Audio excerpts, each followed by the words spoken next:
Arkansas celebrates a 58-56-7 overtime victory. You know what? That game is a reflection of Arkansas. You know, just gritty. They were tough. And that was the identity of Arkansas that I had from the outside in the whole time prior to getting here. Just blue collar, you know, gritty, hard nose. And that was their identity back then.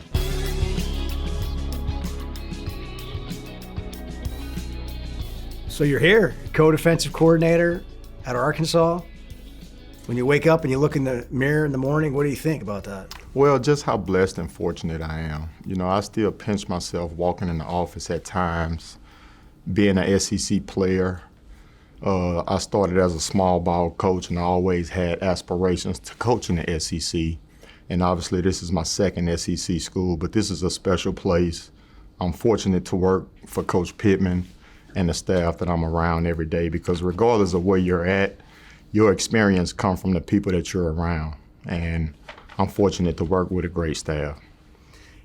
You came here knowing Travis Williams, the defensive coordinator that was hired and brought you in as co-defensive coordinator. What about your relationship made you want to work with him again?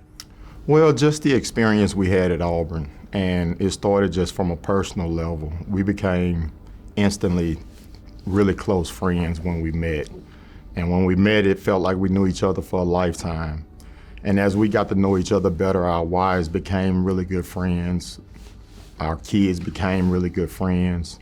And we stayed in contact consistently once I left Auburn and he went to Central Florida. And when he got the opportunity, he reached out, and the rest is history.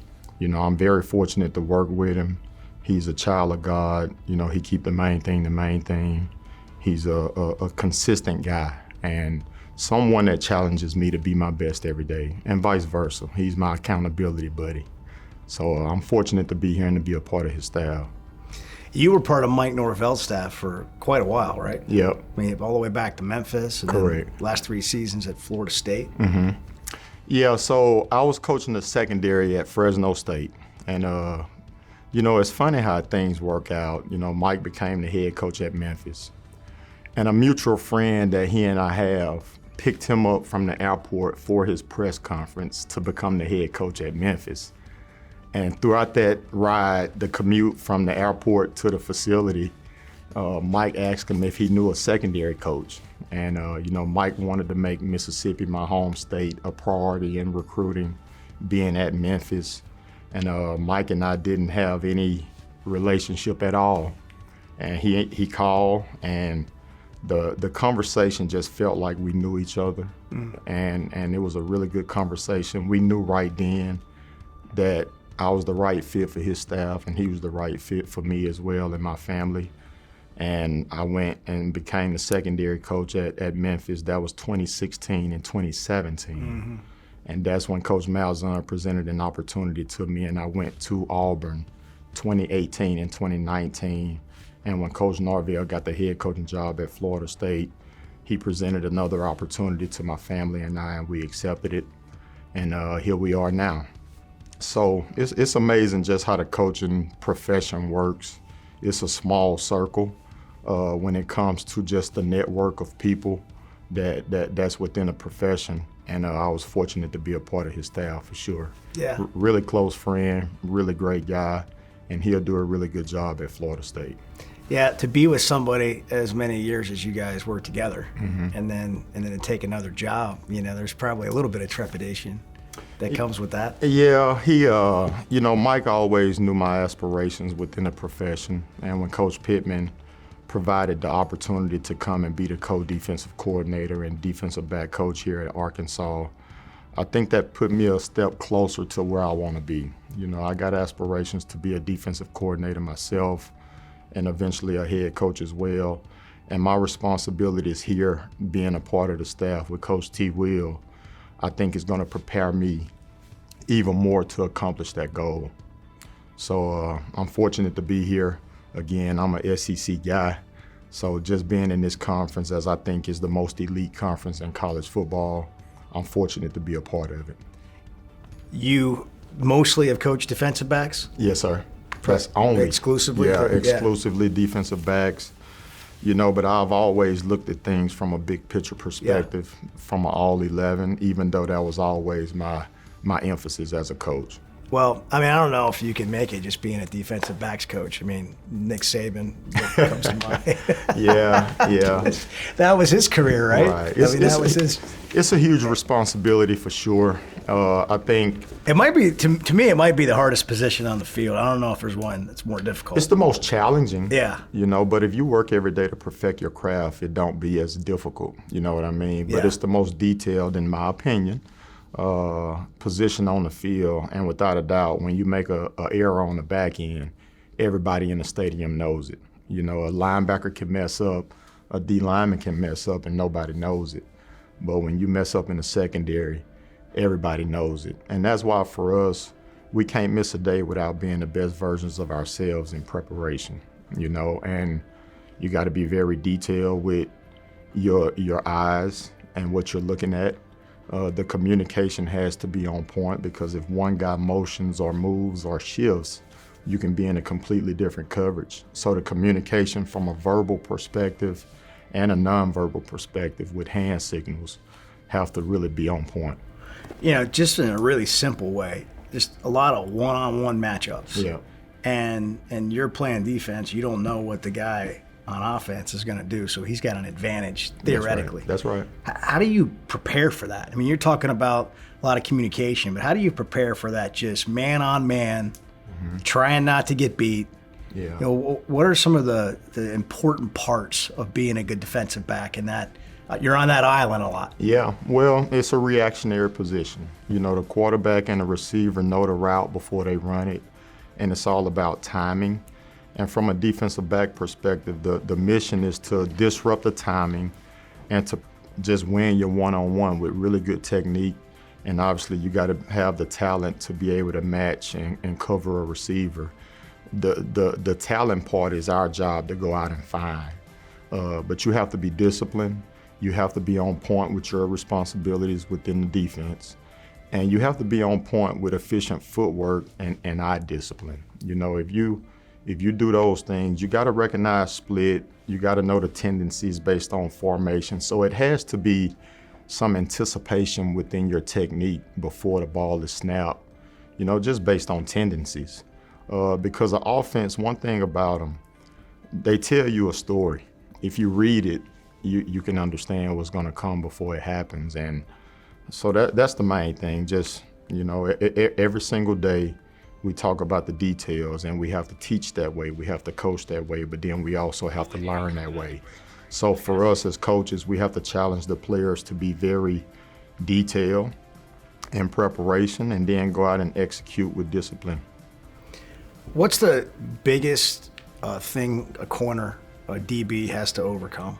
Like, is there a common thing that you got to That's a great question. Bottom line, it's about your response.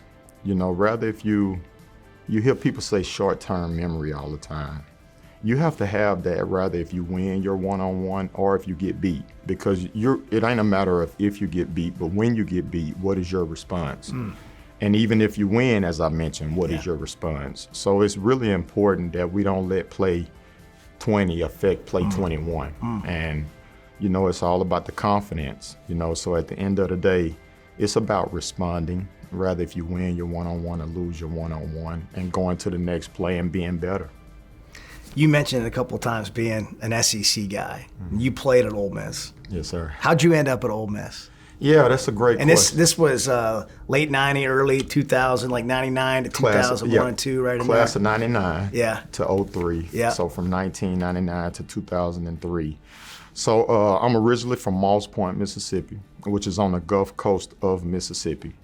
And we were the state champions 2 out of 3 times in my high school career, or 3 years, if you will. And so we were a known school. What'd you play? I played corner. Okay. Yeah, and I was able to play safety at times as well based on the scheme of the opposing team. So I played defensive back. I was a corner and a safety. And David Cutcliffe was the offensive coordinator at Tennessee, and he became the head coach at Ole Miss. Right. And my high school had a history of sending guys to Mississippi State. So everybody was assuming I was going to go to Mississippi State.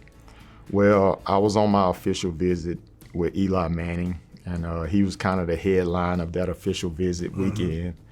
And Coach Cutcliffe came in and showed my parents and myself that it was about making Marcus Woodson a better man, a future husband, a future father, and he really showed that he invested in his players off the field. So he won the hearts of my parents right away, and then he showed me how he can help me become the best that I could be. And he had me convinced that he could help me get to the NFL, which was my dream. And so at the end of the day, we went on my official visit.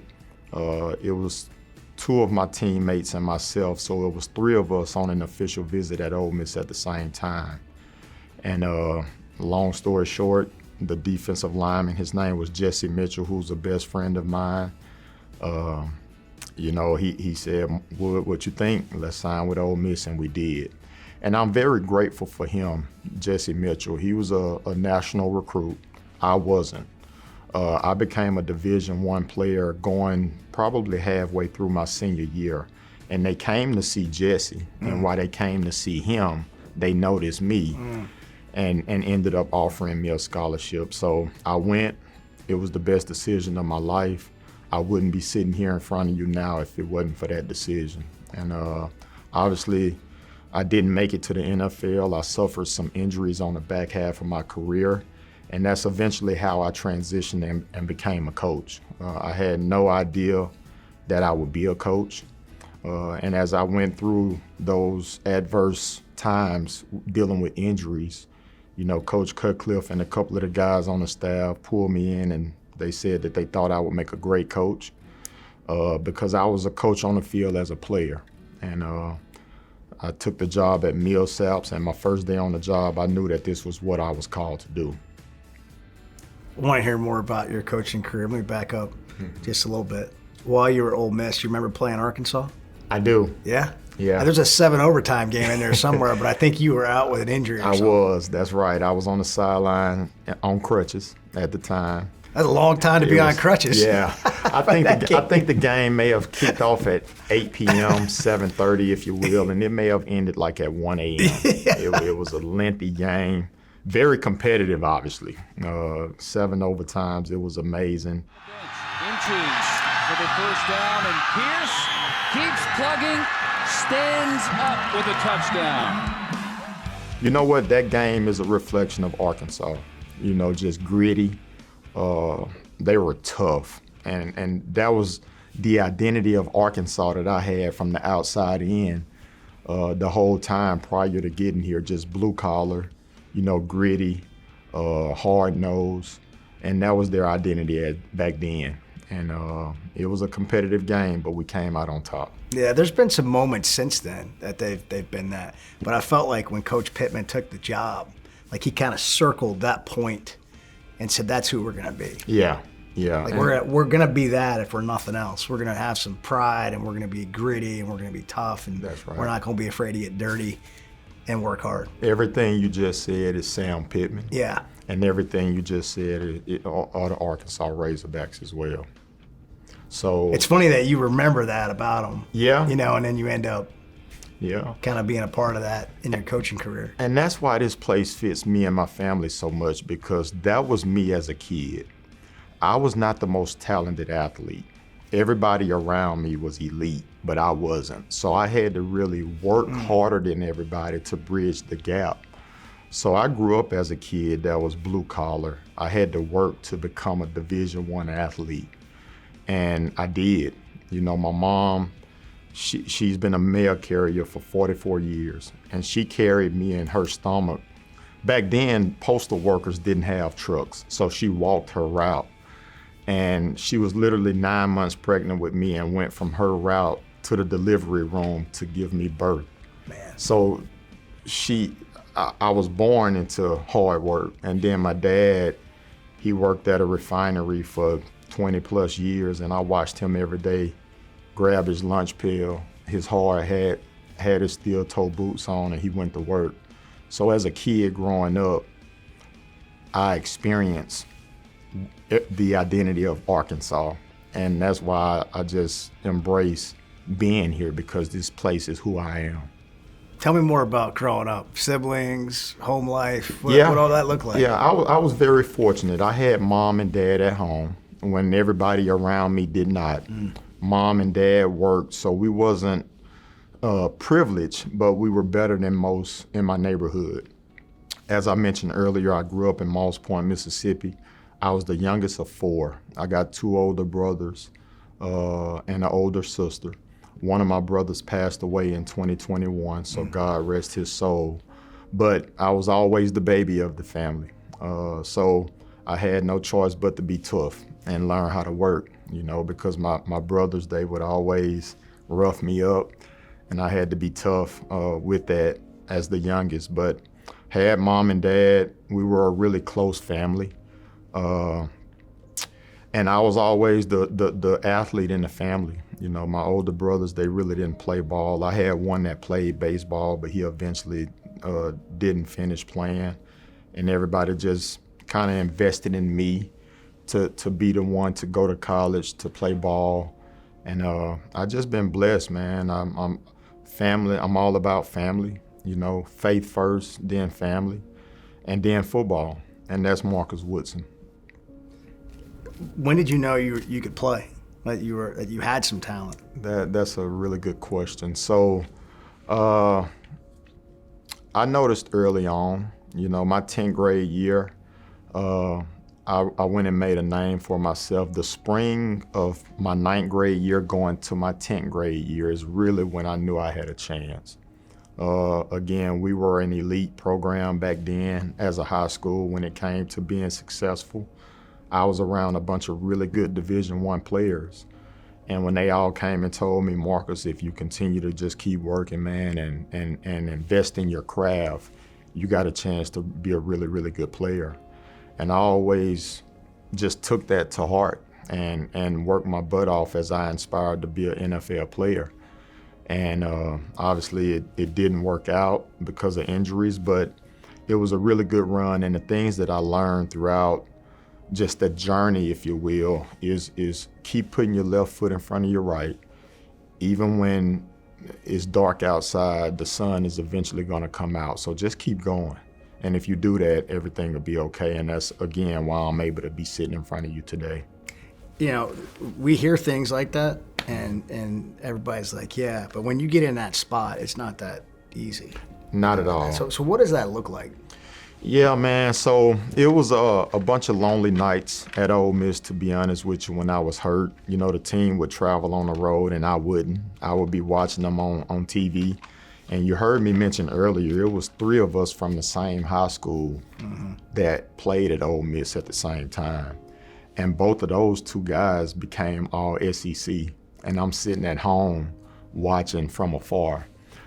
So having the success in high school with them and then getting to college and sharing it early in my career, but on the back end of my career, not being able to play, that was tough, but again, life is tough. So the things that I was able to learn from a dealing with adversity standpoint really benefits me to this day. And that's why I always make sure that I invest in my players for them to understand that football is something that you're really good at, but football doesn't identify who you are. Make sure you understand that you are a man first and have a plan to be successful in life beyond football, and just let football be the way that you go and be able to accomplish your dreams and goals. So I really make sure that they understand that we got to have a plan beyond football with this experience. And I lived it. So that's why I'm able to make sure that I could tell them about it more so than somebody that went on and played 15 years in the NFL. And you know what? Success comes in a lot of different forms. And I'd be just as excited when one of my players go on and just put themselves in position to provide for their family, regardless of what that looked like. Just go be a productive citizen in a community and be the best version of you every day. And because again, as we know, numbers show that most of them won't make it to the NFL. So again, man, just my experience as a player really created my philosophy as a coach when it comes to the investment into my players. And yeah, I want them all to make it to the NFL, but in truth, in reality, they won't. And that doesn't mean that you won't go be successful. So again, it was a tough experience, but if I can go back and do it all again, I wouldn't change a thing. Coming out of college and things not being where you wanted them to be, what was that like? Was that a hard thing to adjust to? And say, I'm going to, go coach now? Or how long did it take you to get sort of? Yeah, that's a great question. I was at a crossroad for about a year and a half. I graduated in 2003, and I didn't start coaching until 2005. So the time in between when I graduated and when I finally started coaching, I had no clue what my life was going to turn out to be. But I went back home and started working for a law firm just to kind of make ends meet until I figured out what my life was going to become. And, once I got the phone call to be a coach, I was actually, long story short, so I majored in criminal justice while I was at Ole Miss. And I was in the process of applying to be a correctional officer before I got the offer to become a coach. So within the application process, I got the phone call from a guy named David Saunders, who was on the staff at Ole Miss when I played, and he had became the head coach at Millsaps College. And he called me out of the blue one day and asked me would I be interested in becoming a coach. I had to sleep on it. I didn't commit right away. I went and looked at the campus, met the staff, and he had a guy on his staff by the name of Mike Dubose, who was previously the head coach at Alabama. And Coach Saunders and Coach Dubose, they both said, look, Marcus, you can go a long way in this profession. And I took the job, and thank God I did. I hadn't looked back since, and this will be year 19 for me this upcoming fall. And since the day I started coaching, I've yet to work a day, because this is my passion. I realized the impact that coaches made on me throughout my life up until that point, and I wanted to be that for the next generation. So, taking a job there, man, was the biggest blessing in my life. And again, coaching is a passion, and I've yet to work a day because it's a passion and I love doing it. What have some of the smaller jobs, compared to where you are now? Yeah. What was that like? What has that been like in this journey you've been on? Yeah, you know what? Humbling, to be honest with you. But the things that I learned at those smaller schools benefits me here at the bigger schools. You learn that no job is too small or too big. You learn that regardless of if you're coaching in the SEC or you're coaching D3, it's all relative in terms of the investment into your players. I was a small ball coach for the first 9 years of my career. And you know what? I was okay with that because I was doing what I love. The benefits that come with coaching at Arkansas is just a bonus, but,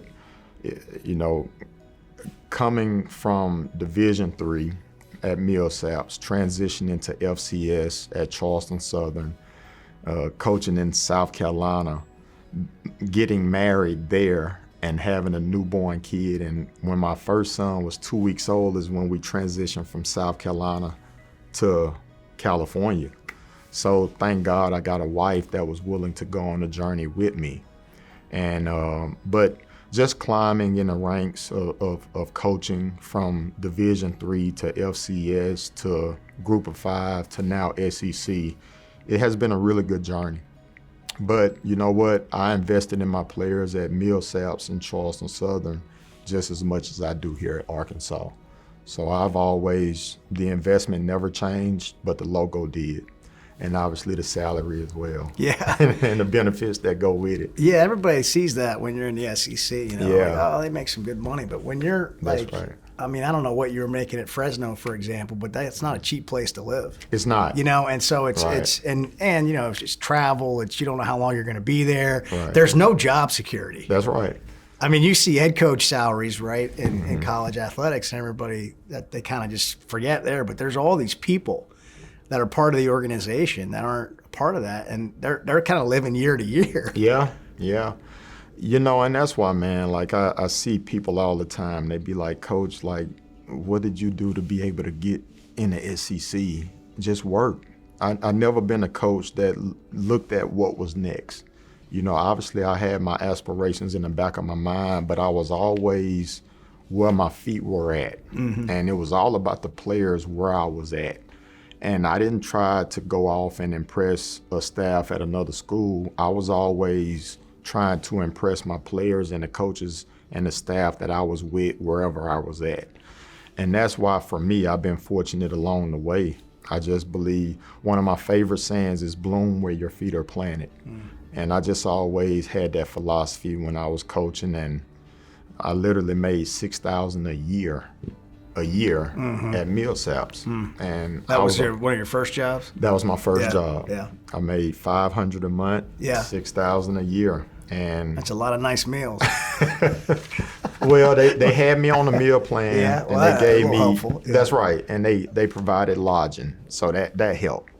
But I just you needed your own like NIL deal back then. That would have definitely helped. I mean, just to put that in perspective, I mean, I think even before NIL, you know, with the cost of attendance, when that started a few years ago, that would have been probably more than what you were making. You know, if you throw the scholarship in there then. Yeah. But that's the journey of a coach, you know, and I think my point is you got to love it to do it. Absolutely. Because you've been in this for 19 years now, and it didn't happen in like 2 or 3 or 4 or 5 years for you, and you stuck with it. I did. Yep. And again, I stuck with it while I was single for 7 years. But when my wife and I got together, her sticking with it was more important than me. And that's why I appreciate her. If it wasn't for her and the commitment that she made to allow for me to live my dream, I wouldn't be sitting here in front of you. You know, so hats off to her and her commitment. But like you said, I had to love it each and every day and stick to the commitment. And you have these plans. The reason I said it was humbling is because I remember as a young coach, I was at Millsaps. I said, man, you know what? I'm connected enough with some Division I coaches to where I'm gonna be here for 2 years. And I stayed at Millsaps for 4. So when I transitioned to Charleston Southern, I said, you know what? I'm gonna go here and I'm gonna be here for 3. And I was there for 5. So I learned that this is an unpredictable profession. Just be the best version of you every day. Your kids will reflect that as well. And then the production will handle everything to get where you want to go in terms of your goals and dreams. So it's been a fun journey, man, but I think the better days are still ahead. Where's Millsaps, by the way? It's in Jackson, Mississippi. Okay. And so do you have any stories of when life wasn't as good and you were just trying to make it? And, you know, did you have to walk to work or anything? Ride your bike? I mean, people do that now because it's cool. That's right. That's right. You might have done it because you had to. Well, you know, I just remember. I do remember this. This is a true story. So I was coaching at Millsaps, and we took a 13-hour drive on a charter up to Swanee. It's up in Tennessee. And that night, you know, our kids got a snack before they went to bed. And there was a Walmart across the street, and their snack was literally a Hot Pocket. I mean, that was relative to small ball coaching. Yeah. But those kids took that Hot Pocket and they ate it and embraced it. And I just remember those little things, man, and it kind of keeps me, you know what, I got an appreciation for kids that play Division III ball because there's no athletic scholarships. They are paying to play football.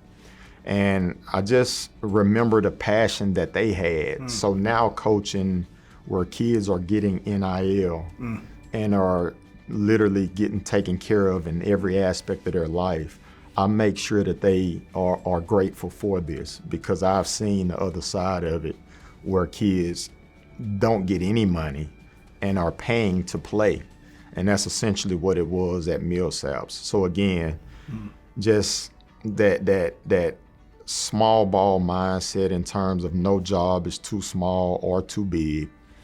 And I literally did everything from fundraising to having to go out and recruit normal students that didn't play football, because I was in the area helping the school. It wasn't necessarily about the football team.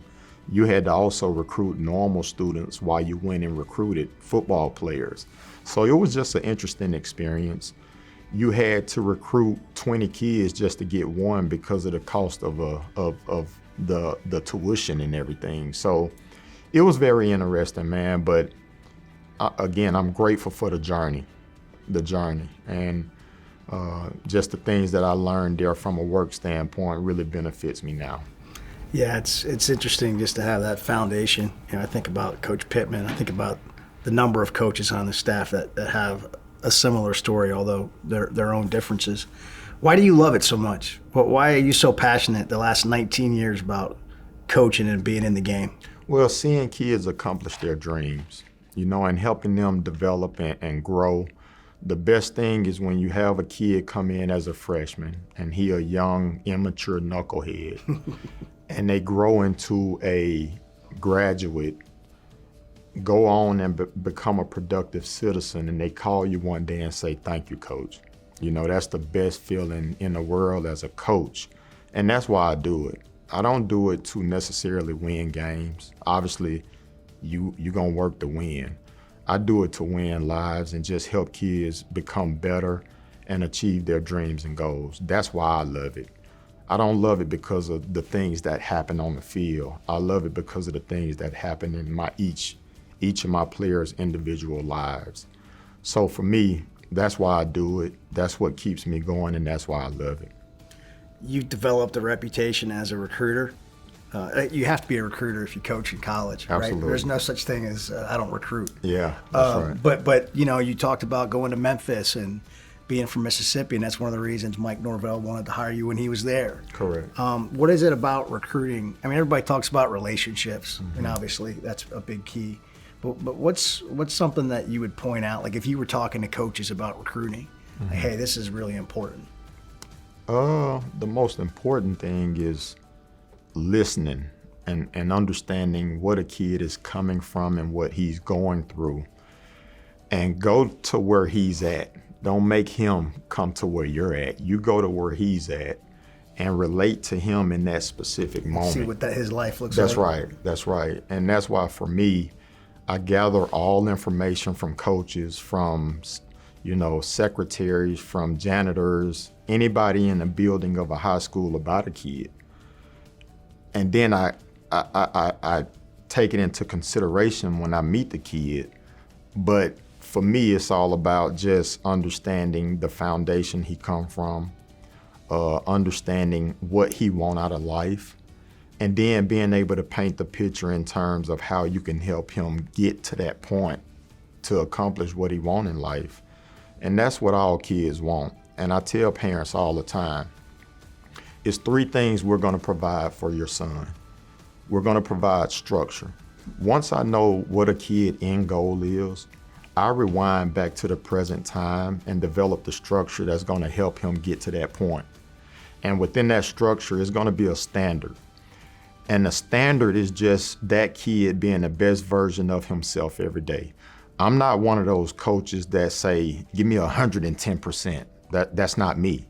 But don't give me 99 either, because that's not enough. Give me 100%, the best version of you every day. And that's gonna be the standard. And when less shows up, that's when accountability is gonna come in play. And accountability is something that we provide for our kids. It's not something that we do to our kids.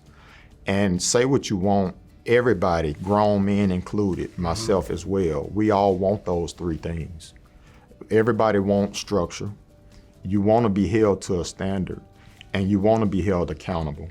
And kids may push back, but if they know based on the goals that they got in front of them, I'm going to challenge you to be the best version of you every day. And when you're not, I'm going to hold you accountable. So you continue to learn how to be the best version of you every day. And when a kid know that you can help him achieve what they want with those three things, they want that. And at the end of the day, I tell the kids all the time, look, the talent that you've been blessed with, that's God's gift to you. And how you use it and what you do with it day in and day out is your gift back to God. So that's how we're going to work each and every day, and that's the mindset we're going to have. Now that you're at Arkansas, you're back in the SEC, you played at Ole Miss, you were at Auburn, you're at Arkansas now. Where would you say that your journey has taken you and that you are where your feet are today? Mm-hmm. What's that look like after 19 years under your belt? Well, my journey has taken me to Fayetteville, Arkansas. Like that, everything in between since the day I started until now, this is where I'm at. And at the end of the day, it's been some ups, it's been some downs, it's been some highs, it's been some lows. But I always believe that everything happened for you, not to you, as long as you take the lesson that you learn and you apply it moving forward.